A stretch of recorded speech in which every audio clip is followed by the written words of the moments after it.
Kang Asep waktu kita ikut main juga. Insya Allah saya main. Tapi saya nggak percaya. Tapi yang punya cadangan cuma rakyat doang, Pak. Oh iya.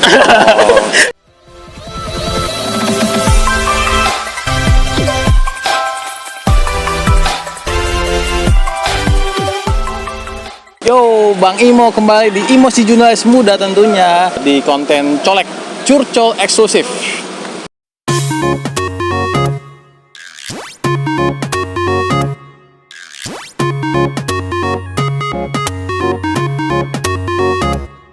Siapa curcol kali ini? Kalapas Tangerang yang baru, Asep Sutandar. Bertemu dengan Kalap bukan di lapas, kok di lapangan tenis. Inilah bagian daripada kita pembinaan jasmani. Ya. Oh gitu. Jadi itu semangat kita bekerja harus diimbangi juga dengan kemampuan fisik yang prima. Iya. Ngumpul sambil main tenis sambil gitu berolahraga. Kita supaya bersemangat untuk juga bekerja dalam mendukung prima fisik kita dengan berolahraga. Yang tadi tegang-tegang di Ya. sini dilemesin. Iya. Gitu ya. Ya, ada keseimbangan. Jadi tidak harus berpikir terus, kita harus bekerja terus, tetapi diimbangi dengan olahraga.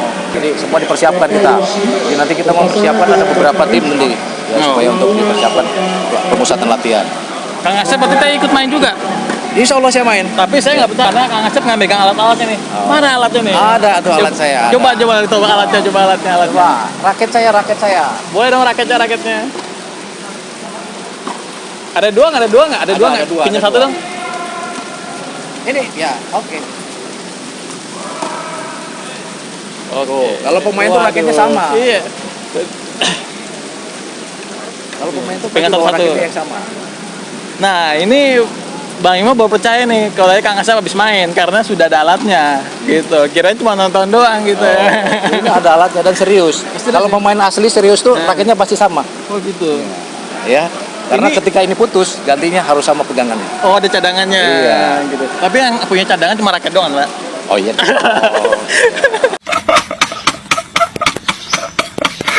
Ini rutin atau gimana, Pak? Suka main tenis? Memang kita bagian daripada kebutuhan ya olahraga. Oh gitu. Kebetulan kami bermain tenis juga untuk bergembira, ya, berolahraga, bergembira bersama dengan rekan-rekan sejawat ataupun dengan rekan-rekan di luar kita. Ini emang olahraganya main tenis saja atau ada olahraga lain? Saya apa aja bisa olahraga. Apa aja bisa? Ya. Diajak main olahraga, sepak bola, ayo. Oh gitu. Futsal juga oke. Wah, futsal Ya, juga. berenang, ayo. Kebetulan Bang Imo nih kiper terbaiknya wartawan nih, Pak. Mantap dong. Sombong amat. Suatu saat kita diundang main di lapas satu Tangerang ya. Tiap Jumat saya menantang Kapolda. Sekarang saya mau menantang nih. Oh, Kakak boleh. Yang bener nih. Saya mau lebih serius nanya nih. Waduh, lebih serius nih. Serius tapi agak sedikit santai. Ya. Soal lapas nih, waduh, ini mungkin ya menjadi rahasia umum juga ya, mungkin adanya jual beli kamar, sel, dan juga adanya narkoba itu bisa masuk lapas. Ini mungkin manuvernya Kang Asep seperti apa nih? Ya, tentu kami melakukan perbaikan-perbaikan ya. Dikatakan jual beli kamar itu seperti apa juga kami juga selusuri ya. Apalagi sampai saya klarifikasi kepada orang-orang, kamu membeli kepada siapa? Oh gitu. Biasanya tidak ada bisa jawaban pada siapa memberi uangnya. Dan kamar itu mau bagaimana mau diperjualbelikan? Saya masuk ke situ kamar sudah terisi semua. Penghuni sudah melebihi kapasitasnya. Bagaimana kita mau jual beli kamar di situ? Jadi datang ke situ memang apalagi di lapas kelas 1 ya. Lapas kelas 1 itu rata-rata penghuni yang di atas 1 tahun. 5 tahun ke atas, seumur hidup, dan hukuman mati pun ada. Jadi mereka rata-rata penghuni yang sudah lama. Tidak ada ruang kosong pun yang mau diperjualbelikan. Sistemnya itu sebenarnya apa sih?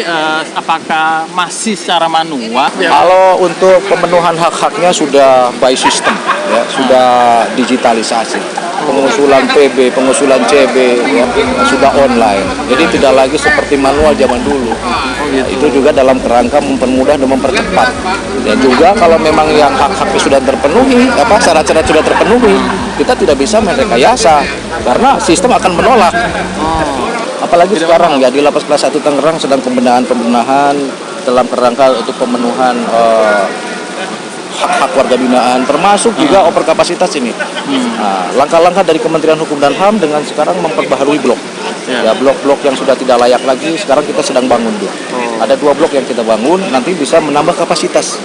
Ya, jadi otomatis yang dikatakan nanti tidurnya tidak layak, ya mudah-mudahan menjadi lebih layak dengan pembangunan blok yang baru ini. Karena kapasitasnya bisa lebih daripada yang sebelumnya. Ini beberapa langkah yang dilakukan oleh pemerintah, tentunya di Kementerian Hukum dan HAM, terus berbenah dalam kerangka untuk meningkatkan pelayanan kepada masyarakat maupun kepada warga binaan. Nah, ini harus ada perbaikan nih biar nggak ada lagi tuh kabur-kaburan. Nggak ada lagi tuh ngapir kabur. Sekali untuk diperbaiki ya. Tentu itu menjadi atensi kami, ya menjadi perhatian kami di dalam rangka meningkatkan pengawasan dan pengamanan. Dikembalikan lagi pada tusinya. Jadi petugas-petugas itu harus kembali lagi pada bagaimana sih yang bekerja yang baik. Pekerjaan di lingkup yang menjadi tanggung jawabnya itu menjadi tanggung jawabnya.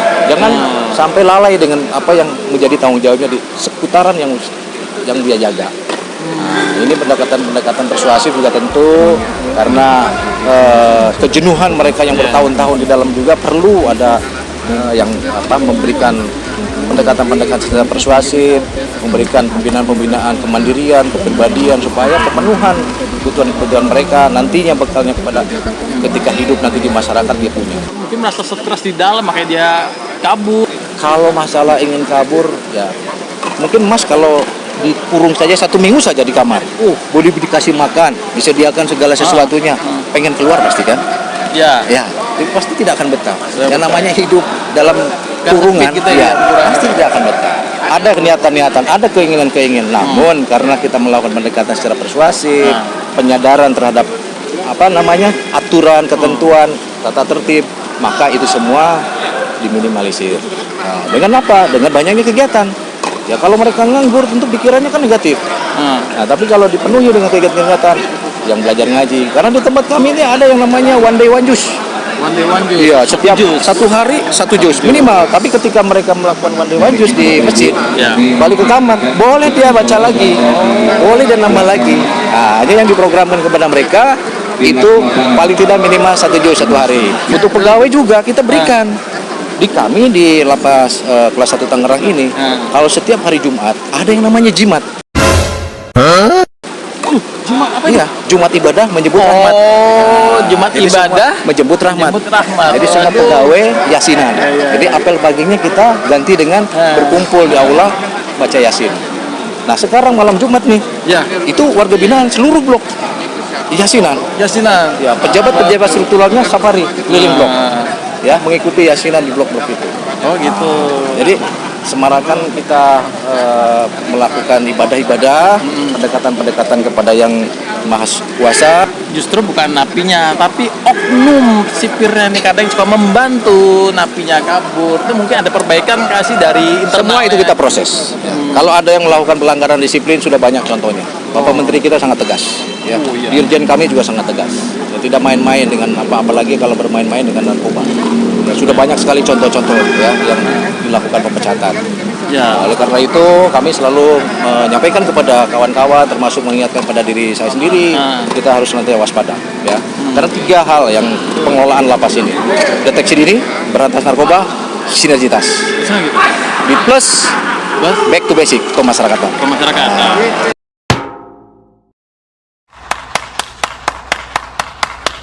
Di lapas Tangerang masih ada nggak sih ya orang menyelundupkan barang haram itu? Modus-modus seperti itu tentu ada saja. Ada saja. Dan banyak bukti lah ya, seperti kemarin di wilayah. Jadi wilayah kami Banten ini ada juga yang ditemukan melalui makanan, modus-modusnya diselundupkan. Tapi hal itu tentu kita tingkatkan pengawasan. Ya, baik pengawasan secara manual maupun melalui STI.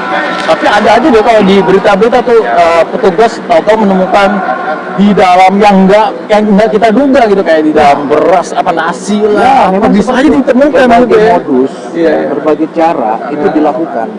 Bisa juga masuk dalam bola tenis. Juga ini. Di dalam salad ini bisa juga. Di dalam kacang kulit bisa juga. Di dalam makanan bakso bisa juga. Bagaimana tingkat kejelian petugas saja untuk memeriksa itu. Hanya bola jatuh di blok. Nanti begitu dibuka itu ada. Oh kadang nggak masuk lewat Tidak mesti. logam detektor atau enggak? Tidak mesti. Dari tembok. Bisa. Bisa, berbagai macam cara. Burung merpati aja bisa digunakan itu. Pernah itu? Merpati pernah. Ada burung merpati terbang ke sana, tangkap di sana, di sayapnya dipasangin. Wah, kayak Kang Asep punya pengalaman kayak gitu. Nah, ini sebelum di Tangerang itu di mana aja ternyata nih? Saya sebelum di Tangerang jadi Kalapas kelas 1 Madiun. Madiun. Sebelum lapas kelas 1 Madiun saya Kalapas Sukamiskin. Waduh, yang korupsi tuh? Iya. Waduh, koruptor tuh, suka miskin. Sebelum lapas Sukamiskin saya kepala divisi pemasyarakatan Papua Barat. Di ujung timur. Waduh, Timur. Papua. Sebelum Papua Barat saya Kalapas Narkotika Jakarta. Jakarta. Oh, Sebelum oke. Kalapas Narkotika Jakarta saya Karutan Cipinang. Cipinang. Sebelum Karutan Cipinang saya Kalapas Singkawang Kalimantan Barat. Waduh, keliling. Terus Sebelum Singkawang saya Medan. Medan juga. Ya. Oh, iya Rayu Gusta. Sebelum Penyegusta saya Palembang. Sebelum Palembang saya Aceh. Ya. Waduh, Sampai Aceh juga saya. Jadi Aceh sudah sampai ke timur. Iya. Nah, jadi saya sudah penugasan saya sudah cukup panjang perjalanan saya dan hari ini saya di lapas kelas 1 Tangerang. Pak, saya mau nanya. Ya, Udah di mana-mana nih. ya. Kok mukanya tetap aja ceria, padahal ketemunya tiap hari napi aja ya? Ada gimana Ya, ya? kita harus bersuka cita. Oh gitu. Tidak boleh kita bahagia harus. Oh, iya. Makanya olahraga. Jadi kamu itu bahagia juga ya? Itu bahagia. Oh, gitu. Kebahagiaan. Berolahraga. Terus ya sih ya? Supaya kenapa?